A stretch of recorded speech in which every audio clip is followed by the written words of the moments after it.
इन मल्लाहों की अदाओं पर फिदा है ये दुनिया, इस बहकती हुई दुनिया को संभालो यारों। कौन कहता है आसमान में सुराग नहीं हो सकता, एक पत्थर तो तबीयत से उछालो यारों। आज हम डीपीपी नंबर 44 जो कि केटीजी मतलब काइनेटिक थ्योरी ऑफ गैसेस पे बेस्ड है वो करेंगे। आई होप आपने इससे पहले लीडर सीरीज के सारे पॉइंट्स पढ़ लिए होंगे। वो जो सारे की पॉइंट्स है वो पढ़ने के बाद आप कोई भी डीपीपी करोगे तो एकदम फॉर्मूले याद होंगे, तो आप गाजर मोदी की तरह सारे क्वेश्चंस को काटते जाओगे। हमारे पास फर्स्ट क्वेश्चन देखो क्या आता है।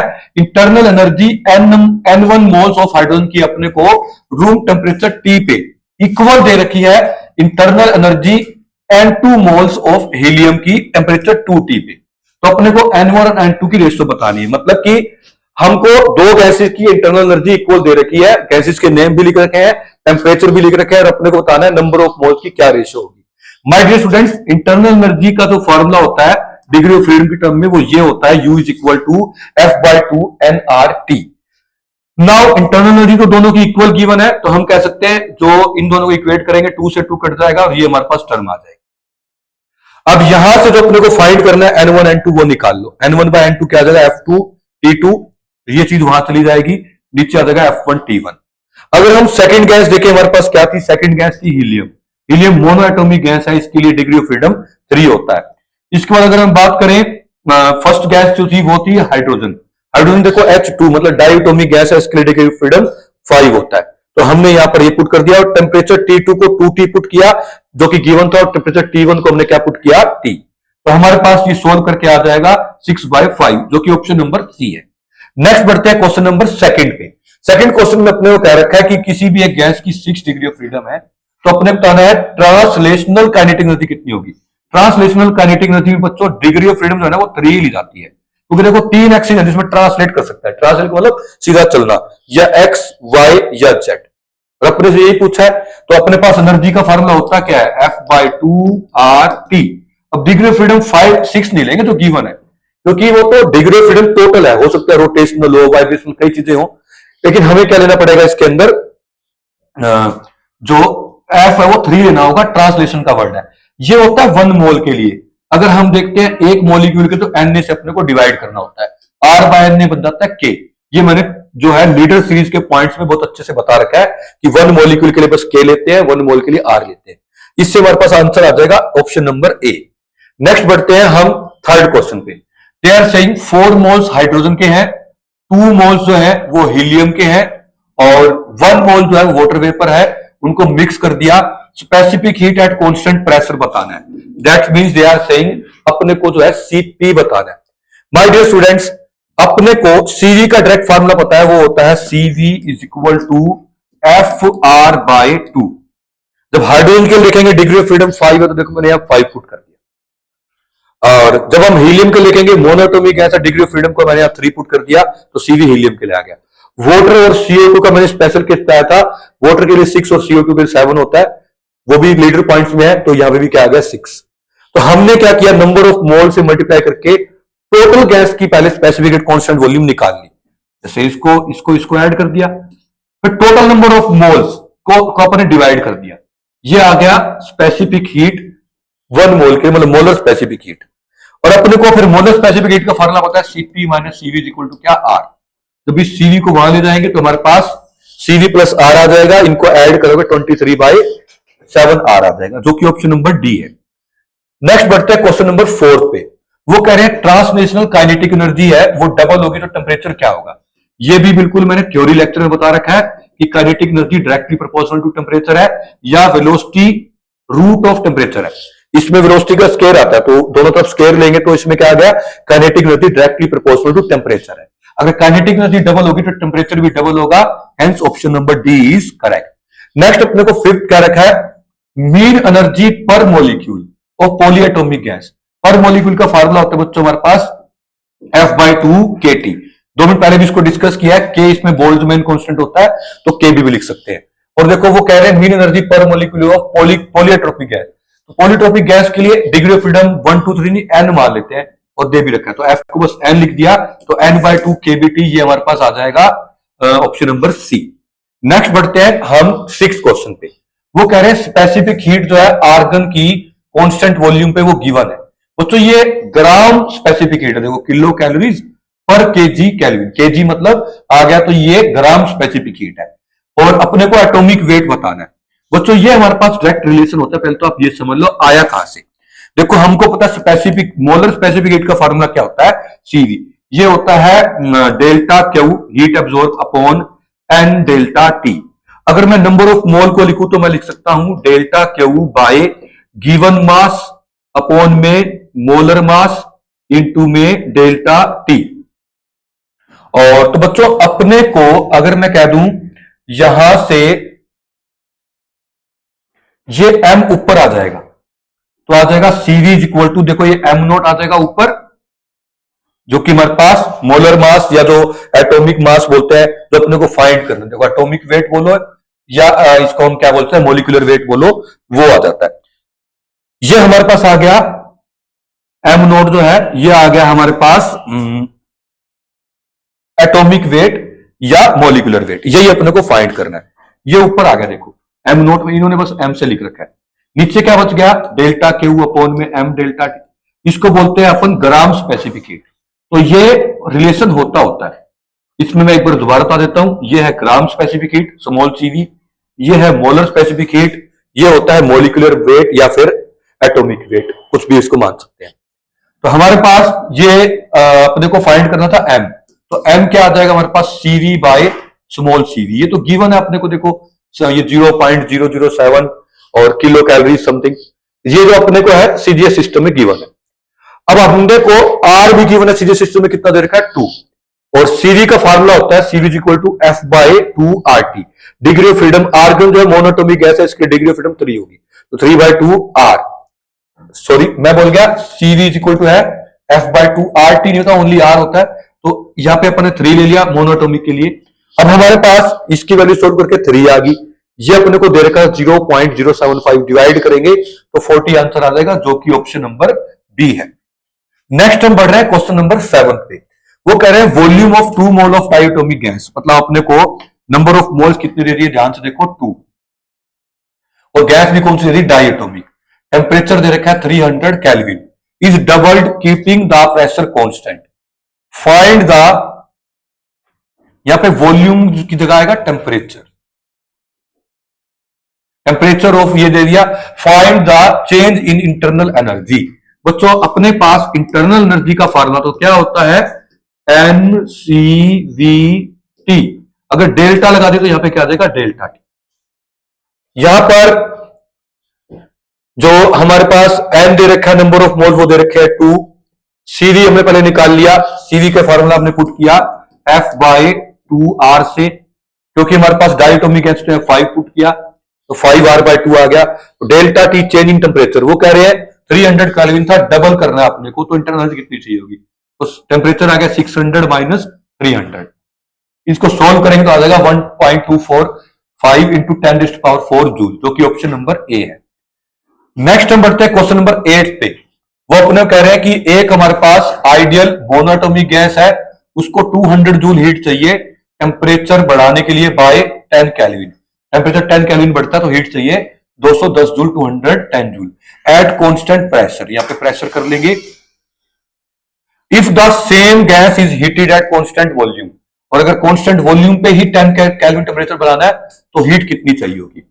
बच्चों अपने को ये सीधा सीधा फार्मूला पता है कि specific heat at constant pressure कह लो या वॉल्यूम, ये होता है delta Q by N delta T. और तो यहां पे हमारे पास स्पेसिफिक हीट का फार्मूला क्या आ जाएगा, यहां से हीट का फार्मूला आ जाएगा इनटू में एन डेल्टा टी, और अपने को मल्टीप्लाई करना होगा। ये आ गया डेल्टा क्यू, ये कांस्टेंट वॉल्यूम पे है। अगर कांस्टेंट प्रेशर पे होता तो इसकी जगह बस क्या करना होता, delta Q is equal to N delta T C P करना होता। ये हमको फार्मूला तो पता ही है। जब रेशियो लोगे ना, देखना एन और डेल्टा टी जो है ये कैंसिल हो जाएंगे, हमारे पास कांस्टेंट प्रेशर और वॉल्यूम की जो अपन रेशियो ली Q V by Q P आ जाएगा सीवी बाय सीपी। अब सीवी का फार्मूला होता 3/2 आर, ये किसके लिए होता है हमारे पास मोनोटोमिक गैस के लिए, और सीपी होता है मोनोटोमिक गैस के लिए 5/2 आर। ये मैंने लीडर सीरीज में बता रखा है कि आर के टर्म में सीपी सीवी हम कैसे निकाल सकते हैं। यहां से हमारे पास देखो क्यूपी की वैल्यू गिवन थी 210, 3/5 से मल्टीप्लाई करेंगे 126 जूल आ जाएगा, जो कि ऑप्शन नंबर हमारा बी है। नेक्स्ट हम बढ़ते हैं क्वेश्चन नंबर 9 पे। वो कह रहा है energy of all molecule of monatomic gas is 3/2 pg, the total kinetic energy of all molecule of A diatomic gas. तो देखो टोटल उन्होंने पूछ लिया, ट्रांसलेशनल इसमें आएगा नहीं इसको, इनके डीपीपी के सोल्यूशन के अकॉर्डिंग। तो वैसे भी टोटल आ जाए ना, तो उसके अंदर आपको देखना है कि अब ट्रांसलेशन की बात नहीं कर रहे, वो टोटल काइनेटिक एनर्जी पूछना चाह रहे हैं। तो हमारे पास यहां से क्या आ जाएगा यहां से आ जाएगा total kinetic energy of diatomic gas at the same temperature. देखो मोनोएटॉमिक ही है, फॉर्मूला होता क्या है हमारे पास एनर्जी का, U is equal to F/2 RT। अगर मोनो के लिए F3 है तो डाई के लिए 5 होता है, ऑब्वियस सी बात है, तो आंसर क्या आ जाएगा 5/2 RT। और इन्होंने कह दिया RT को PV, तो हमने भी क्या लिख दिया RT is equal to PV। अब बच्चों मैंने ये जो ट्रांसलेशन है मैं बता दूं किस लिए कट किया, क्योंकि जो इसके सोल्यूशन में आपको सेंड करता हूं उसके अंदर इसका आंसर ये है। अगर ट्रांसलेशन होता तो अलग चीज होती, तो ये कब आ सकता है आंसर, जब यहाँ पे ट्रांसलेशन वाली को टोटल काइनेटिक एनर्जी पूछा, तो मैंने अपने आंसर के अकॉर्डिंग इस क्वेश्चन को चेंज किया। आगे बढ़ते हैं क्वेश्चन नंबर 10 पे। वो कह रहे हैं गैस का मिक्सचर है 2 mole of O2 and 4 mole of argon. अब ये डायटोमिक गैस है, साफ साफ दिख रहा है, ये मोनोटोमिक गैस है। वो कह रहा है वाइब्रेशनल मोड्स को अलग एलिमिनेट कर दो, मत सोचो, find the total internal energy of the gas. बच्चों पहले अगर हम बात करें फॉर्मूला होता है हमारे पास F/2 RT 1 मोल के लिए, अगर नंबर ऑफ मोल अलग हो नंबर ऑफ मोल से मल्टीप्लाई करना पड़ता है, कर दिया। इससे अपन ने पहले अपन ने 1 मोल के लिए निकाल ली, क्योंकि डायटोमिक डिग्री ऑफ फ्रीडम 5 था, नंबर ऑफ मोल 2 थे, तो मल्टीप्लाई करके ये 5 RT आ गया। अगर यही हम देखते हैं आर्गन के लिए, बस आर्गन के लिए डिग्री ऑफ फ्रीडम 3 होता है, 3/2 RT, और नंबर ऑफ मोल 4 थे, ये आ गया 6 RT। 5 RT वो 6 RT, दोनों को ऐड कर दोगे तो 16 RT आ जाएगा। Option number D is the correct. Next हम बढ़ रहे हैं 11th पे। द हीट कैपेसिटी पर mole of water is, heat capacity पर मोल ऑफ वाटर के लिए बतानी है। बच्चों सबसे पहले तो मैं हीट कैपेसिटी बता दूं, वो क्या पूछ रहे हैं, delta Q by N delta T। जब ये अपने को क्या लेना है 1 मोल के लिए, तो अब अपने को यहां पर जितना डेल्टा Q हो जाएगा, देखो वही हमारे पास हीट जो देंगे वही क्या होगा, चेंज इन इंटरनल एनर्जी, हम ऐसे इसमें लिख सकते हैं। तो बच्चों अपने को जो भी हीट है एक तरह की एनर्जी होती है, अपने को यही बताना है, क्योंकि ये हमारे पास फॉर्मूला होता है। जब भी कांस्टेंट वॉल्यूम की बात होती है तो ये होता है, 1 मोल की बात है तो वो कांस्टेंट कह रहे हैं, मतलब वॉल्यूम को इंक्रीज डिक्रीज कुछ लिख नहीं रखा। अब हमारे पास जो एनर्जी का फॉर्मूला होता है बच्चों, वो होता कितना है, U इज इक्वल टू, ये होता है हमारे पास 3RT इंटू में एटोमिसिटी। एटोमिसिटी होता है नंबर ऑफ एटम। अब हाइड्रोजन के अंदर वाटर के अंदर नंबर ऑफ एटम 3 है, तो 3 इंटू 3 हमारे पास क्या आ जाएगा NRT। तो आप इसको यहां से डायरेक्ट भी, चाहे मैंने फॉर्मूला होता है ना, ये बस ये 1 मोल के लिए है। इन्होंने पहले क्या किया, 1 मॉलिक्यूल को उसको Na से मल्टीप्लाई किया। अदरवाइज लीडर सीरीज के अंदर मैंने आपको ये सारा ये जो फॉर्मूले वाली चार्ट है वो बता रखा है। तो इसमें 9RT आ गया। अब टाइम से अपने को डिवाइड करना, मतलब चेंज इन टेम्परेचर जो है उससे अपने को डिवाइड करती है। तो हमारे पास क्या आ जाएगा, टेम्परेचर जो है वो खत्म हो गया यहां से, ओनली क्या आएगा 3 इंटू 3 9R आ गया, जो कि ऑप्शन नंबर ए है। नेक्स्ट हम बढ़ते हैं थर्ड क्वेश्चन में। वो ट्वेल्थ क्वेश्चन में वो कह रहे हैं 3 मोल्स है ऑक्सीजन के, उनको मिक्स किया है 2 मोल ऑफ हाइड्रोजन के हीलियम के साथ। What will the ratio of specific heat at constant pressure and constant volume for the mixture. तो देखो सबसे पहले जब भी अपने को गामा मिक्सचर के लिए फाइंड करना होता है, वो जो भी अपने को गामा अलग अलग गिवन है, कितने मोल से मल्टीप्लाई करके उसको ऐड कर देते हैं। तो हमारे पास ये टोटल गैस के लिए आ गया गामा। अब टोटल गैस में मॉलिक्यूल कितने आ गए 5, क्योंकि इसके लिए हमारे पास कितने थे 3 मोल ऑक्सीजन के लिए, और हीलियम के लिए कितने थे हमारे पास 2, तो 5 से डिवाइड कर देंगे। अब बच्चों हमारे पास गामा ऑक्सीजन का अपने पास अलग होता है, मोनोएटॉमिक गैस हीलियम के लिए अलग होता है और O2 के लिए अलग। मोनोएटॉमिक के लिए 5/3 होता है और डायएटॉमिक के लिए 7/5। ये बहुत अच्छे जो लीडर सीरीज में सारे पॉइंट बताए हुए हैं, जब इनकी वैल्यूज को पुट करके सोल्व करोगे तो आंसर सी आ जाएगा।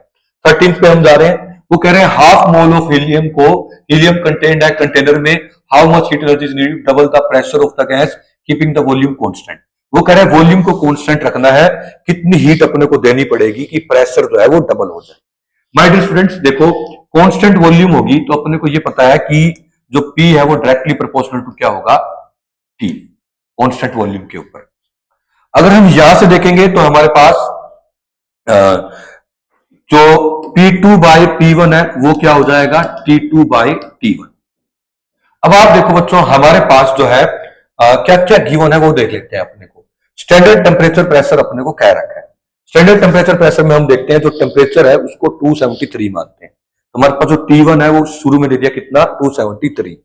अब आप फाइनल टेम्परेचर अगर निकाल लें तो उससे हमारे पास बात बन जाएगी। और स्टार्टिंग में जो प्रेशर है वो भी अपने को पता है।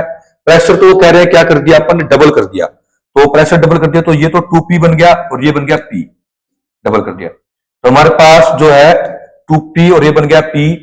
तो हमारे पास आ गया यहां से एक P से P कट गया तो ये तो आ गया 2। तो हमारे पास आ गया T2 इज इक्वल टू जो चेंज इन तो फाइनल टेम्परेचर है खैर वो हमारे पास आ गया 2 इंटू T1। तो मैं कह दूं चेंज इन टेम्परेचर कितना आया होगा, तो आप कहोगे सर जो शुरू में टेम्परेचर था हमारे पास T1 बाद में हो गया T2, तो हमारे पास हो जाएगा फाइनल माइनस इनिशियल। तो ये आ जाएगा 2T1 माइनस T1 कितना आ जाएगा T1। तो चेंज इन टेम्परेचर हो गया T1 जो कि था कितना 273। चलो बच्चों अब इस चीज का आप यूज करते हैं। अपने पास इसका डायरेक्ट फार्मूला होता है डेल्टा क्यू का, M CV delta T. N number of moles है, अपने को हाफ दे रखे हैं। सीवी का जो फार्मूला है वो हमको पता है, इसके अंदर मोलर मास इसका बोलते हैं मॉलिक्यूलर वेट या फिर एटॉमिक वेट इनटू में मोलर स्पेसिफिक हीट ये होता है। तो ये एम देखो अपने को दे रखा है किसके लिए, हीलियम के लिए। अपने को पता है कितना होता है 4, ये दे रखा है 3। तो इससे सीवी भी आ गया।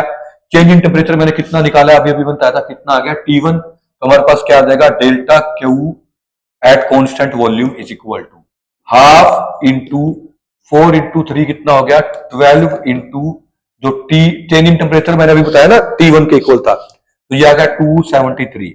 इनको सोल्व कर लोगे तो ये हमारे पास आंसर है। मैंने इसको ये थोड़ा सा सिंप्लीफाई करके बता दिया, इसमें थोड़ा अदल बदल सा हो रखा था तो सिंप्लीफाई करके इसको बता दिया। नेक्स्ट हम बढ़ते हैं क्वेश्चन नंबर 14 पे। वो कह रहे हैं internal energy of 1 gram of helium at 100 kelvin and 1 atmospheric pressure. बच्चों 1 ग्राम ऑफ हीलियम की बात कर रहे हैं। 1 ग्राम ऑफ हीलियम क्या हो जाएगा टोटल, उसका मोलर मास क्या होता है, सॉरी मोलिकुलर वेट क्या होता है हीलियम का 4, मतलब एक मोल के का जो मास है वो 4 ग्राम होता है। तो 1 ग्राम का क्या होता है, मोल कितना हो जाएगा, नंबर ऑफ मोल 1/4। नंबर 1 मोल में कितने, 1 ग्राम में नंबर ऑफ मोल कितने आगे 1/4 इंटू ये हमारे पास आगे नंबर ऑफ मोल 1 ग्राम में इंटू में FT, ये फार्मूला होता है एनर्जी का। तो डिग्री ऑफ फ्रीडम देखेंगे तो हमारे इंटू में F/2 RT, N F/2 RT ये फार्मूला होता है एनर्जी का। डिग्री ऑफ फ्रीडम देखेंगे कितनी है हमारे पास, हीलियम है तो मोनोटोमिक है तो 3 R। टेम्परेचर देखो कितना दे रखा है अपने को 100 केल्विन। R की जो वैल्यू है 8.314 होती है, इन्होंने अप्रोक्सीमेटली कितनी ले ली 8। तो हमारे पास 4 2 और ये 8 कैंसिल हो जाएंगे, 3 इंटू 100 क्या आ जाएगा हमारे पास 300 जूल, जो कि ऑप्शन नंबर है हमारा सी। नेक्स्ट बढ़ते हैं क्वेश्चन नंबर 15 पे। 15 क्वेश्चन में अपने कह रखा है आइडियल गैस है स्पेसिफिक हीट कांस्टेंट प्रेशर पे अपने को दे रखी है इतनी। The gas is kept in closed vessel of volume 8.3, volume भी अपने को दे दी। क्लोज्ड वेसल मतलब वॉल्यूम क्या है कांस्टेंट, और अपने को टेम्परेचर भी दे दिया और प्रेशर भी दे दिया। वो कह रहे हैं इतनी हीट जो है अपने को चाहिए एंड तो अपने को बताना कितना टेम्परेचर में इंक्रीज होगा। माय डियर स्टूडेंट्स अभी अभी अपन ने ये 2 मिनट पहले ही किया है कि जब प्रेशर डायरेक्टली प्रोपोर्शनल टेम्परेचर होता है तो P2/P1 ही क्या होता है हमारे पास T2/T1। अपने देखो फाइनल टेम्परेचर पूछा है, T2 पूछा है, और अपने को देखो इसमें गिवन क्या क्या चीजें हैं वो अपने को बता देता हूं। यहां पर होगा टेम्परेचर T1 अपने को गिवन है, अच्छा जी, और स्पेसिफिक हीट गिवन है अपने को, सीपी गिवन है अपने को, और जो हीट है डेल्टा की अपने को गिवन है। चलिए बच्चों अपने को कुल मिला के क्या करना है, सबसे पहले ये हमारे पास फॉर्मूला होता है किसका, QCV heat at the constant volume का, number of mole CV delta T. और अच्छा यहां से जो CV होता है वो अपन निकाल सकते हैं, अगर CP दे रखा तो CV हमारे पास आ गया इतना। यहां से नंबर ऑफ मोल आ जाएंगे हमारे पास क्या होंगे PV/RT, तो नंबर ऑफ मोल हमारे पास आगे 16/3, क्योंकि देखो प्रेशर अपने को गिवन था, ये प्रेशर गिवन था, वॉल्यूम गिवन था, R और T से मल्टीप्लाई किया ये आ गया। यहां से बच्चों हमारे पास आ गया 16/3। अब हीट अपने को देखो गिवन थी, अपने को नंबर ऑफ मोल भी हमने निकाल लिए थे और हमारे पास सीवी भी आ गया था 3/2 आर, वो भी हमने आर की वैल्यू पुट कर दी। चेंज इन टेम्परेचर, मतलब चेंज इन टेम्परेचर मतलब कितना आ गया 375। अगर चेंज इन टेम्परेचर आ गया 375 तो हमारे पास इनिशियल टेम्परेचर गिवन था। वैसे कितना था इनिशियल टेम्परेचर, देखो इनिशियल टेम्परेचर 300 केल्विन। तो जो चेंज इन टेम्परेचर आ गया वो आ गया हमारे पास, सॉरी चेंज इन टेम्परेचर आ गया तो चेंज इन टेम्परेचर तो हमने निकाल लिया, T2 फाइंड करना है। चेंज इन टेम्परेचर होता क्या है हमारे पास T2 माइनस T1, ये आ गया 375। T1 था हमारे पास 300, वहां जाके प्लस का हो जाएगा तो T2 जो फाइनल टेम्परेचर है वो आ जाएगा 675 केल्विन। अभी क्वेश्चन में टेम्परेचर के साथ प्रेशर भी पूछ रखा है आगे, देखो तो अपने को पता है P2/P1 का क्या फॉर्मूला होता है, T2/T1। तो यहां से अपने को इनिशियल प्रेशर देखो दे रखा है, जो कि अपने को दे रखा है 1.6 समथिंग। हमारे पास ये आ गया 675, ये आ गया हमारे पास 300, ये वहां चला जाएगा, मल्टीप्लाई करके सोल्व कर लेंगे तो हमारे पास आएगा 3.6 इंटू 10⁻6 न्यूटन पर मीटर स्क्वायर, जो कि बहुत इजीली आप सोल्व करते हो, ऑप्शन नंबर बी आ जाएगा। 16 क्वेश्चन में बच्चों देखो अपने को ये कह रखा है कि कोई एक गैस थी किसी कंटेनर में, कंटेनर जो है वो एकदम से रुक गया, तो बताओ कितना राइज इन टेम्परेचर होगा, और मोलिकुलर मास ऑफ गैस भी अपने को गिवन है। बच्चों अपने पता है जो एनर्जी का फार्मूला होता है वो क्या होता है, U is equal to energy का formula U is equal to NCV delta T, NCVT sorry. अब चेंज एनर्जी के क्या हो जाएगा NCV डेल्टा T।